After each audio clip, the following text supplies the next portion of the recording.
Bonjour, c'est Émilie et aujourd'hui je vais vous parler de la prochaine pleine lune qui aura lieu le 27 novembre. Alors comment vous allez avec cette période Scorpion qui va bientôt s'achever dès demain, le 22 novembre, où ça va être l'entrée aussi du Sagittaire.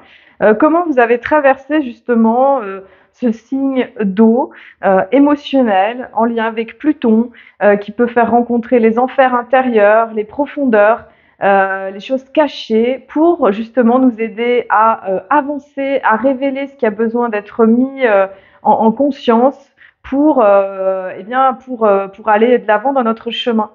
Alors moi, ce que j'observe autour de moi, c'est qu'il y a un petit peu deux mouvements. On a des personnes qui sont extrêmement poussées vers l'action, portées, où il y a une forme de déploiement assez puissant, et d'autres qui traversent une traversée un peu de l'ombre, une traversée intérieure, peut-être en lien avec des émotions profondes, en lien avec de la peur, en lien avec des doutes, peut-être de la confusion.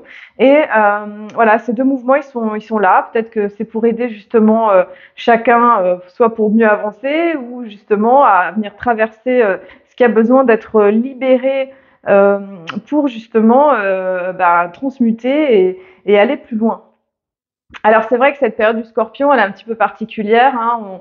On a eu aussi une éclipse le 28 octobre. On a eu cette nouvelle lune en Scorpion très puissante avec l'opposition avec Uranus et l'aspect avec Mars, qui peut être assez, je dirais, qui fait bouger pas mal de choses et qui demande justement à faire bouger ce qui a besoin d'être transformé à l'intérieur de nous, dans nos vies, dans notre intériorité, pour mieux avancer. Et c'est vrai que ça peut être un mouvement qui est assez inconfortable. Voilà, le scorpion, il fait ça, c'est cet animal qui vient traverser justement les enfers. Mais les enfers, c'est vraiment aussi toutes ces parts d'ombre à l'intérieur de nous, toutes ces parts qui sont laissées inhabitées ou qui sont laissées, dont on a peur, où il peut y avoir de la haine, de la colère, des choses qui ne sont pas intégrées dans notre être et qui ont besoin de l'être profondément, d'accueillir ces ombres en nous pour pouvoir être des personnes plus unies à l'intérieur de nous. Alors, la période du Sagittaire, je dirais qu'elle va faire du bien parce qu'on rentre dans un signe qui est très différent, qui est un signe de feu, un signe extérieur. Hein, autant le scorpion, il est intérieur, il y a un besoin quelque part d'aller au-dedans, dans cette espèce de chaudron alchimique. Autant le Sagittaire, il va être porté, alors c'est un centaure, qui justement a ses jambes de cheval, hein, ce corps de cheval. Donc il va avoir un besoin d'action, un besoin de mouvement, d'énergie. Il y a de l'enthousiasme aussi chez le Sagittaire, hein, une espèce impulsion à y aller, à avancer, avec une envie voilà, de vivre les choses avec beaucoup de simplicité, avec un côté grégaire, un côté simple, franc, très nature, hein, voilà, qui fait du bien quelque part. Et puis à partir du tronc, c'est un humain qui justement a cette conscience d'homme, le cœur, l'intellect, et qui va vouloir s'élever justement, qui va vouloir avoir une démarche philosophique, une démarche de conscience, peut-être en lien avec le voyage extérieur, avec le fait de découvrir, finalement qu'il n'y ait plus de frontières, qu'il y ait un espace assez grand à explorer. Hein. Le Sagittaire est particulièrement aventureux et demande d'explorer la vie avec beaucoup de fraîcheur et d'enthousiasme. Et puis il y a cette flèche, voilà, qui va être décochée dans le sens de cibler justement, d'avoir une vision, une visée particulière et d'avoir justement un but. Hein. Le Sagittaire, il a besoin d'avoir un but. Hein. Il a beaucoup d'énergie. C'est une période qui demande justement à mobiliser son énergie dans le sens de quelque chose qui a du sens. Parce que cette flèche, finalement, elle ne retombe jamais. Voilà, c'est pour ça que sa flèche, elle est cassée au milieu dans le symbole. Hein. Ça fait une flèche et voilà, cette petite barre. Euh, c'est une quête perpétuelle. Voilà. Donc le Sagittaire, il a besoin d'être alimenté par cette quête perpétuelle de vie pour avancer et puis se sentir vivant avec le goût de l'aventure. C'est un signe de feu aussi, c'est un signe de feu, c'est un petit peu la braise par rapport au bélier qui va être très frais au moment du printemps, qui va être tout feu, tout flamme, un peu brutal, un petit peu colérique et puis pas toujours mature. Le Sagittaire, c'est le dernier signe de feu, donc il y a quelque chose qui a eu le temps de s'expérimenter tout au long de ce cycle qui démarre au moment du printemps, au moment de l'équinoxe de printemps. Et là, on arrive à la dernière partie de l'automne, hein, signe mutable. Hein, signe mutable, ça veut dire qu'on est juste avant un changement de saison. Hein, on va arriver avant l'hiver, hein, 22 décembre, solstice d'hiver cette année. C'est cette dernière phase. Hein, on est quelque part, par exemple en médecine chinoise, on est dans la saison d'hiver. On est vraiment dans la période reliée au rein. Cette période qui peut faire justement travailler énormément les peurs, l'énergie vitale, la relation avec nos ancêtres et qui demande aussi à prendre soin de notre énergie. Parce que c'est vrai que quand on aborde cette saison, finalement cette saison où il y a moins de lumière, où les jours diminuent beaucoup jusqu'au moment du solstice, on est vraiment dans ces dernières semaines où il y a moins de lumière, où il peut y avoir aussi moins d'énergie. Parce que le jour, voilà, il raccourcit à chaque fois. Le Sagittaire, il nous invite quelque part à garder la foi et garder cette foi intacte à l'intérieur de nous pour justement embrasser des dimensions intérieures puissantes et puis de pouvoir les amener dans le monde. C'est pour ça que le Sagittaire est un signe particulièrement enthousiaste, qui a envie aussi souvent d'expliquer les choses à l'extérieur. Et cette braise, en fait, ça représente quelque part le soleil, en fait, ce soleil qui on dit qui meurt à Samhain, à Halloween, le 31 octobre, cette fête celtique. Le Sagittaire, voilà, ce feu, c'est le feu d'une braise, quelque part de ce feu de la connaissance qui reste, qui quelque part demande à être maintenu. C'est pas les grandes flammes, c'est pas le feu du lion de l'été. C'est un autre feu qui est là, qui est incandescent et on va demander de garder cette braise au cœur de l'hiver pour pouvoir mieux avancer. Et c'est un petit peu pour ça qu'on a des rituels souvent au moment du solstice d'hiver avec le feu, parce que c'est ce feu, c'est cette ligne de la lumière de vie qui continue. Voilà, je vous ai fait une longue explication sur le Sagittaire. Alors, nous avons pour cette lunaison toujours Mars qui est en aspect avec le Soleil. Donc on a ça déjà depuis la nouvelle lune en Scorpion. Donc avec le Scorpion, c'était une autre tonalité un peu profonde qui pouvait être conflictuelle, qui va demander aussi d'avoir une stratégie intérieure, une profondeur. Là, Mars en Sagittaire, il y a une énergie qui est poussée justement à l'exploration, à l'aventure, au mouvement, au sport. Donc c'est un bon moment justement pour aussi activer son énergie, je dirais se dépenser, activer sa vitalité aussi par le mouvement et par le fait de maintenir son enthousiasme, sa joie de vivre par le fait de l'activité physique. Alors, ce qu'on a au moment de cette pleine lune, hein, qui est cette opposition, on voit entre le soleil et la lune, donc la pleine lune, c'est toujours un moment d'opposition entre deux signes, c'est vraiment pour équilibrer en fait deux tendances qui sont, on va dire, opposées, pour mieux les intégrer à l'intérieur de nous et puis pour équilibrer un peu des tendances qui seraient un peu fortes et un peu amplifiées. Voilà. Donc, en face de ce soleil sagittaire, nous avons la lune qui est dans le signe du Gémeaux. Donc, le Gémeaux, c'est un signe d'air, c'est un signe mercurien adolescent, hein, faut le dire, parce que c'est quand même pas la même, je trouve, entre un Scorpion, un Gémeaux, un Capricorne, un Gémeaux. Enfin, au niveau des énergies, c'est pas du tout la même chose. Donc, la lune en Gémeaux, elle est un peu dans quelque chose de beaucoup plus léger, joyeux. Elle vient expérimenter d'une manière adolescente, d'une manière un peu fraîche, un peu joueuse. Elle va avoir, par sa grande curiosité, elle va demander finalement d'amener un petit peu d'air frais, avec finalement tout ce qu'on a pu expérimenter dans cette période Scorpion, hein, qui a pu être, je dis, plus ou moins lourde, hein, selon les personnes. Hein. Et là, il y a une espèce de légèreté, en fait, de pouvoir s'amuser, de pouvoir jouer, de garder une forme de fraîcheur, même si à l'extérieur, en tout cas dans l'hémisphère nord, dans notre Europe, on a eu beaucoup de pluie, et donc on est passé un petit peu de l'été à l'hiver un peu subitement dans certaines régions, je trouve, avec un été qui a duré très longtemps, et puis un automne qui arrive et qui fait où il y a plus de lumière, où il y a beaucoup de pluie. là, ça peut créer aussi une forme de morosité, et là, cette lune en Gémeaux, elle dit bon, bah alors, comment on garde un petit peu de s'amuser, de voir que la vie, ça peut être aussi pétillant, ça peut être léger, d'avoir des espaces un peu de ressourcement intérieur, des espaces où on peut amener de la légèreté à la vie.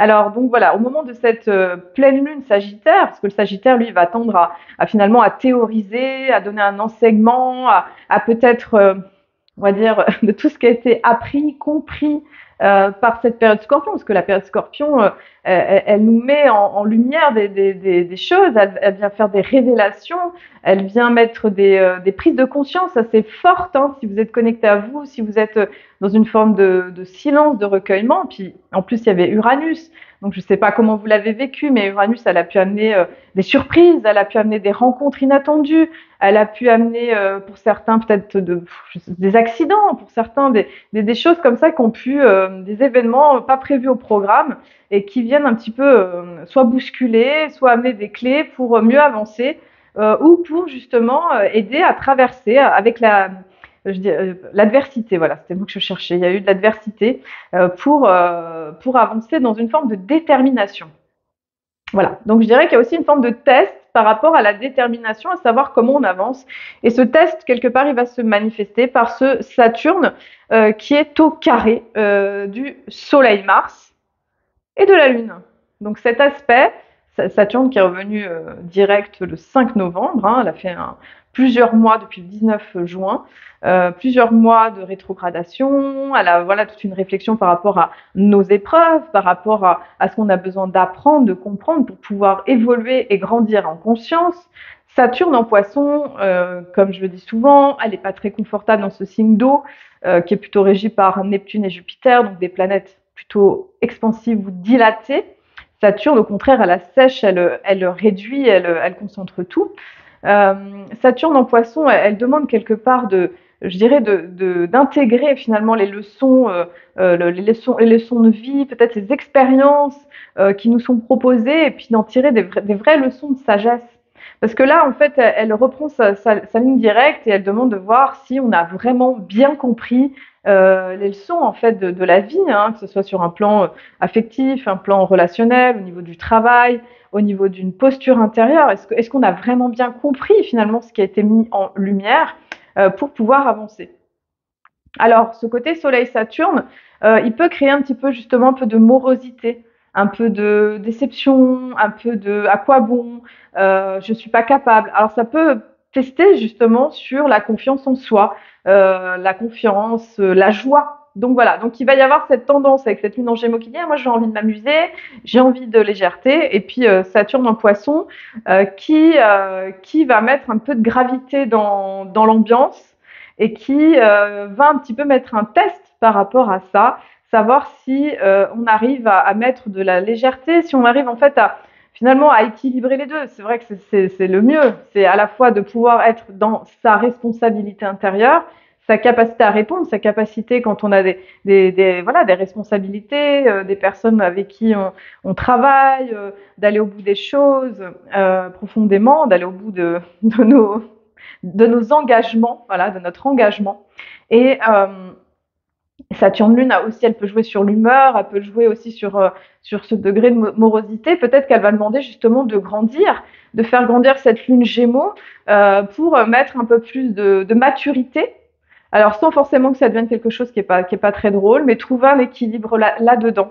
Et puis j'ai dit le mot engagement, et c'est vrai qu'il y a une histoire aussi de pouvoir s'engager véritablement dans un chemin spirituel ou un chemin de conscience qui a vraiment du sens, mais vraiment de pouvoir y aller à partir d'un endroit où c'est aligné, euh, où c'est droit, où on est dans notre intégrité. Et je pense qu'on est quand même pas mal testé sur notre intégrité, sur notre droiture. Aussi, tout ce mouvement en signe mutable, ça peut aussi créer un peu de la dispersion, de pas trop savoir dans quelle direction aller, hein. C'est un petit peu le défaut des signes mutables qui peuvent être ouverts à pas mal d'opportunités ou de mouvements et des fois qui peuvent avoir du mal un petit peu à savoir où se focaliser, dans quelle direction, même si le Sagittaire il a besoin de ça, même si Saturne elle implique ça aussi. Je dirais que c'est un des écueils. Ça va demander de prioriser, ça va demander peut-être de faire vraiment des choix, de sélectionner vraiment les projets importants, les directions, parce qu'on est au cœur de l'automne, donc moins d'énergie, l'énergie vitale au niveau des reins, donc on ne pourra pas courir tous les choix à la fois, on ne pourra pas avancer dans toutes les directions qu'on voudrait, et justement ça demande de s'engager plus pleinement dans ce qui a vraiment du sens à partir de ce qui a été alchimisé avec la période Scorpion. Hein. Elle est tellement révélatrice qu'elle nous montre le chemin. Donc nous avons aussi Mercure qui est aussi dans le signe du Sagittaire et qui fait un carré avec Neptune en Poisson. Donc là on a pas mal de tensions finalement entre le Sagittaire et le Poisson. Non, et les Poissons. Et là, Mercure, en fait, elle est dans le signe du Sagittaire depuis quelques semaines, donc elle est plus dans un élan philosophique, dans une réflexion euh, profonde, mais je dirais plutôt de, de rassembler les enseignements, de voir qu'est-ce qu'on a envie d'apprendre, comment on tire des leçons de sagesse, comment aussi on va rassembler en fait au niveau de l'humanité, comment avec les autres, comment on va créer finalement du lien, comment on va avancer dans le sens de ce qui a du sens pour nous, véritablement, que ce soit les enseignements spirituels, les apprentissages, comment on va continuer d'avancer, avoir cette sensation d'avancer, parce que le Sagittaire, il a besoin un petit peu de sentir que il avance, qu'il y a des choses qui progressent. Voilà, il y a cette notion de progression, cette notion d'évolution, de pousser en avant, hein, qui est là. Et Mercure en Sagittaire, elle a besoin de ça, elle a besoin de sentir qu'il y ait du sens, qu'il soit posé par rapport à ce qu'elle traverse, par rapport à ce qui est vécu. Et le carré avec Neptune peut aussi indiquer une forme de flou, hein, parce que Neptune, elle est en Poisson, elle est chez elle hein, depuis plusieurs années, depuis 2012, si je ne me trompe pas, c'est ça, 2012, donc ça fait déjà un long moment. Elle est très bien chez elle, l'aspect il est particulièrement puissant en termes d'intuition, de réceptivité, de guidance, de connexion avec le divin. Et là, avec le carré avec Mercure, donc avant on avait eu le carré avec Saturne, hein, qui pouvait induire des problèmes de communication, des non-dits, hein, des déblocages au niveau de la communication. Là, le carré avec Neptune, il peut induire une forme de flou par rapport aux idées, aux objectifs. Il peut y avoir un petit côté qui est noyé en fait par rapport à des concepts qui peut, alors, soit dans le côté je dirais bien élevé, bien élevé, j'adore. Le côté qui va plutôt s'élever et qui va pouvoir être vraiment dans une forme de conscience. Il y a une propension justement à utiliser l'intuition et le côté mental. Là, ça peut être vraiment quelque chose je dirais, dans le côté sublimé. Par contre, je dirais que dans le côté qui est plus à travailler, ça va être un peu des pensées chaotiques, le mental qui part un peu dans tous les sens, qui va un peu se faire croire des choses, qui part un petit peu dans des illusions en fait, dans des idées un petit peu qui sont pas toujours justes, qui sont pas toujours en lien avec la réalité. C'est un peu une dimension en lien avec le rêve. Alors voilà, donc ça peut être très intéressant. C'est qu'est-ce qu'on en fait? Est-ce que c'est un moment où on peut aussi s'élever au travers de légendes, de contes, d'histoires et d'un imaginaire qui peut être débordant? Je dirais que c'est une manière de le canaliser. Par contre, ça va demander de vérifier les choses, de ne pas s'embarquer dans des illusions, des pensées du mental qui nous font croire des choses, hein, surtout qu'avec Saturne, là, il y a un peu une ambiance morose, hein, ça peut faire travailler vraiment toutes ces questions de confiance en soi, de se désappointer, voilà, de dévalorisation aussi, ça peut être quelque chose qui peut être mis au goût du jour. Alors, on a aussi un travail qui va être assez important, je suis en train de constater aussi. Donc, c'est Vénus qui est en balance depuis quelques semaines. Donc, elle est très bien, elle est chez elle, il n'y a pas de problème. Elle est rayonnante, Elle crée des relations plutôt harmonieuses avec les autres, un besoin d'équilibre, un besoin d'équité aussi très fort, d'esthétisme, de beauté, de trouver une forme d'harmonie aussi, de justice. Hein. Il peut y avoir un besoin de justice très fort avec la balance. Hein. C'est aussi un de ces écueils, on va dire, de ces dimensions plutôt puissantes. Et ce qui se passe, donc là on ne voit pas sur la carte du ciel, mais c'est qu'elle est conjointe avec le nœud sud en balance. Donc nous avons eu Mars conjointe avec le nœud sud, donc on a vu ce que ça a créé au niveau international, avec une augmentation, enfin au niveau du conflit, je pense à tout ce qui est en lien avec le Moyen-Orient, hein, des prises de position qui ont pu être particulièrement violentes, hein, avec voilà, bon, je vais pas rentrer dans tout le détail là-dedans, mais en tout cas on voit que ça a accompagné l'actualité mondiale. Et là, du coup, on a Vénus. Vénus au nœud sud, c'est une dimension qui va nous faire travailler nos relations, souvent amoureuses, affectives, des relations qui ont du lien. Et avec ce nœud sud en balance, on travaille vraiment à purifier tous les côtés où on va faire des arrangements, on va vouloir plaire à l'autre, on va vouloir négocier et on va manquer finalement d'intégrité intérieure pour vivre ou faire les choses. Donc cette Vénus au nœud sud, elle va nous montrer à quels endroits on fait trop de compromis, où on veut plaire à l'autre, on ne veut pas se montrer déplaisant, on veut se montrer toujours sur le meilleur jour, on ne veut pas entraîner des conflits, on ne va pas dire la vérité parce qu'on a peur de ce que ça pourrait engendrer. Donc cette Vénus en balance, elle est beaucoup dans le compromis. Et là, elle va nous montrer peut-être les endroits où on fait trop de compromis, on veut plaire, on veut séduire, que ça soit pour obtenir, que ça soit pour se faire aimer, pour manipuler à des niveaux très inconscients, voilà, toutes ces facettes-là.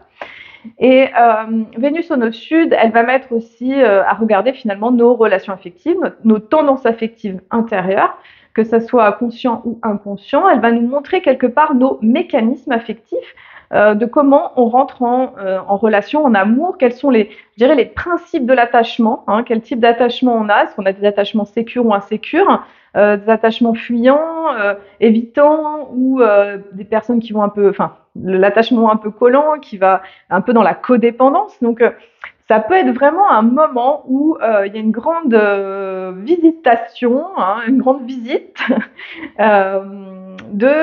finalement de nos tendances relationnelles affectives pour mettre de la lumière dessus, hein, à partir de ce qui a été révélé avec le scorpion. Hein. Le scorpion, il a montré aussi les endroits qu'on ne veut pas voir, les endroits qui sont particulièrement dérangeants, choquants, troublants, inconfortables. Et là, on dirait que c'est la suite du travail, quelque part, qui vient nous montrer tout ce qui a été mis en place suite à ça, suite à tout ce qui a été révélé avec le scorpion. Donc voilà, les relations un peu boiteuses, les compromis, ça peut être aussi en lien avec notre relation à l'argent et aussi avec notre dimension créative et artistique aussi. Voilà, donc il y a un travail de fond qui se fait à cet endroit-là et qui est soutenu ou accentué, hein, je pense. Je regarde, oui, c'est un carré avec Pluton, avec le carré avec Pluton. Donc là, oui, effectivement, ça peut engendrer de la passion, de l'intensité relationnelle, ça peut créer effectivement des conflits dans les relations de couple, des conflits dans les relations de proximité, euh, des sensations de justice, injustice, des règlements de compte, et ça peut être le retour de situations du passé en lien avec les blessures, les 5 blessures, abandon, rejet, humiliation, injustice. Je crois que j'en ai oublié une, mais voilà, donc ça peut être en lien avec ces blessures-là. Et ça peut nous faire visiter peut-être des choses à l'intérieur de nous, peut-être voir aussi tout ce qui peut être en lien avec la toxicité relationnelle. Si on a des relations, des fois qui sont pas toujours justes ou alignées avec vraiment nos vrais besoins, tout ce qui peut être toxique, tout ce qui peut on va dire, nous entraîner vers des relations qui sont pas toujours alignées ou justes ou qui vont nous faire avancer dans ce qu'on pourrait avoir vraiment besoin de vivre profondément. Et ça peut nous montrer justement ces endroits où il y a des vides, où il y a des manques, et de pouvoir les conscientiser. Voilà, avec Pluton, on va aussi faire un travail de fond. C'est une suite de tout ce qui a été abordé auparavant. Voilà. Et je dirais qu'il y a toujours ce magnifique trigone avec Neptune, Soleil, Mars, Neptune, qui induit une dimension à la fois spirituelle, une dimension de conscience, une dimension de rêve, d'imaginaire, de possibilité, de vivre un idéal. Donc en fait, par rapport à cette traversée actuelle d'énergie sombre, de l'ombre, la dimension spirituelle, de la prière, de la reliance avec nos guides, de faire un travail en conscience pour finalement amener plus de lumière au cœur de nos ombres, est ce qui pourra nous aider finalement à avancer. Nourrir aussi les activités artistiques et pratiques qui aident à être hors du temps, et la dimension par exemple de la musique, tout ce qui va finalement nous élever et nous amener dans un champ de conscience hors du quotidien, peut être assez important. Oui, je suis en train de penser à ça quand j'ai dit le mot quotidien, c'est effectivement les carrés avec la lune noire. C'est qu'on a donc le soleil Mars qui est en carré avec des lunes noires. On a 3 positions de la Lilith en Vierge. Il y en a une à 5, une à 15 et une à 23. Mais en tout cas, les 3, en fait, elles viennent faire travailler les planètes qui sont Soleil-Mars. Donc, il y a une dimension aussi qui est reliée au quotidien, qui est demandée à dépasser les frustrations, les sensations de manque, des choses qui sont pas forcément faciles à vivre, et amener de la légèreté. Mais la Vierge, la discipline peut être aussi comment dire, une dimension qui peut nous aider dans cette période, on va dire, mutable. Parce que là, on a un carré hanté avec Saturne qui nous demande de prendre responsabilité, qui nous demande de grandir par rapport à ces aspects intérieurs qui des fois peuvent se disperser, qui peuvent manquer d'unité. Là, la Vierge, elle va demander quelque part ouais, de discipliner les choses au quotidien, d'amener des éléments par rapport à notre hygiène de vie, par rapport à notre travail, de construire les choses, de s'organiser, hein, de planifier aussi. Et elle va amener aussi une dimension en lien avec Mercure aussi, donc carré Mercure, donc de pouvoir aussi dire les choses, de pouvoir amener du réel dans cette traversée finalement d'un idéalisme très poussé, ou dans une poussée finalement de concepts un petit peu spirituels, ou un petit peu qui sont un peu fumeux, de ramener finalement les choses à comment ça se passe dans la matière concrètement, comment ça avance réellement en fait. Voilà. Donc il y a une dimension comme ça, elle va ramener une forme de réalité, elle va ramener à un aspect très très concret, très pragmatique, de voir vraiment un petit peu comme un bilan, un peu un bilan de notre vie, de dire ok, bon bah là on en est où. Voilà, la période Sagittaire Gémeaux, je trouve qu'elle amène ce bilan. Que ça soit au mois de juin, enfin mai-juin, là quand on arrive à l'opposition justement Soleil Gémeaux et Lune en Sagittaire, on est un peu dans un moment de bilan. Bah ouais, c'est bientôt la fin de l'année. Voilà, on en est où? Voilà. Donc comment on avance avec ça, et comment, si c'est pas harmonieux ou équilibré, comment on réajuste le tir. Voilà. Je vous souhaite une très belle pleine lune. Prenez soin de vous.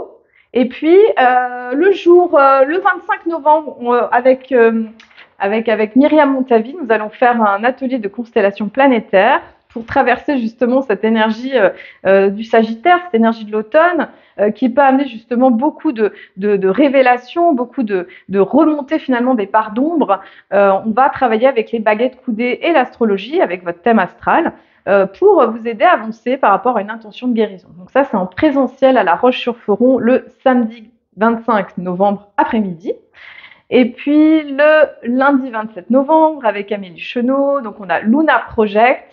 Donc c'est l'association du journal créatif et de l'astrologie. Le journal créatif, non, ce n'est pas un atelier de bricolage. Je ris parce que j'ai des personnes qui m'ont dit ça, mais c'est tellement pas ça. C'est vraiment un journal où on va explorer au travers de l'écriture intuitive, de collage, de peinture, de différents supports artistiques. On va faire une plongée dans notre monde intérieur, et c'est franchement extrêmement révélateur, et c'est vraiment des vraies clés de profondeur intérieure, d'intériorité, de révélation, et qui viennent avancer justement notre chemin, notre vie. Et puis on fait ça le jour de la pleine lune. Donc en fait, on va avoir ces énergies très fortes, très enseignantes de la lune et du soleil. Et moi, je vous ferai une lecture astrologique de la période, et puis aussi de votre thème en lien avec la période, pour mieux avancer dans votre vie. Voilà, si vous êtes intéressé, il reste encore des places en présentiel à Évire. Et voilà, je vais préparer un autre atelier jury, excusez-moi, des maîtres ascensionnés sur Genève le 2 décembre. Donc c'est un cycle de 8 semaines, de 8 séances sur 8 mois, pardon. Donc c'est en lien avec le Code Sophia, donc découvrir les mentors du féminin sacré et où on vit justement des cercles de femmes, des initiations pour intégrer tous ces enseignements. Et aussi vous annoncer que je vais réouvrir un cercle du Conseil des anciennes des 13 lunes. Ça sera en janvier 2024. Donc pour celles qui sont intéressées, ce sera aussi en présentiel en Haute-Savoie. J'ai terminé. Je vous souhaite une belle pleine lune, de prendre soin de vous dans ces périodes profondément alchimiques, transformatrices et voilà, d'amener de la douceur, de la bienveillance, de se faire du bien, savoir préserver son cocon. Je dirais que c'est super important dans les moments comme ça où c'est intense, où il y a des belles traversées intérieures. Je vous dis à très bientôt et merci de regarder mes vidéos. Merci aussi pour vos commentaires. N'hésitez pas à commenter, à liker. Ça fait toujours du bien de vous lire, de ce que vous avez apprécié, de ce que vous avez aussi retenu, des messages. Merci, merci, parce que sans vous, ça serait pas possible. Et beaucoup de gratitude pour vous qui regardez les vidéos. Merci.